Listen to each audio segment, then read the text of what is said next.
सगळीकडे फिरून झाल्यानंतर आता राहिलो होतं तुळशीबाग, त्यामुळे सगळीकडे फिरून आलो आणि मग जायचं होतं आम्हाला तुळशीबागमध्ये. छान असं रेडी झालो आणि तुळशीबागमध्ये पोहोचलो आणि मग इथं आम्ही साडी बघत होतो, कारण मावशी आम्हाला साड्या घेणार होती, त्यामुळे साडी बघितली आणि आम्ही साड्या पण सुद्धा घेतल्या. ते तुम्हाला नेक्स्ट पूर्ण यूट्यूब चॅनलवर व्हिडिओमध्ये तुम्हाला बघायला भेटेल. इथं दिदी पर्स घेत होती, ती बघत होती, पण तिने घेतली सुद्धा पर्स. मग इथं शुभ्रीला नाईट पॅन्ट ती पण बघत होतो.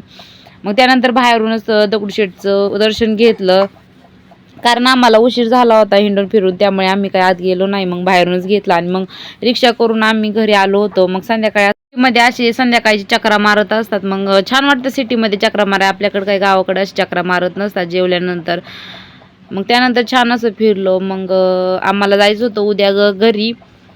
मग छान असं फिरून घेतलं. मग संध्याकाळी शिवचा पायऱ्या उतरत होती, चढत होती, तिने पण खूप एन्जॉय केलं. चला आता नेक्स्ट ब्लॉगमध्ये इथेच एंड करते. Bye bye.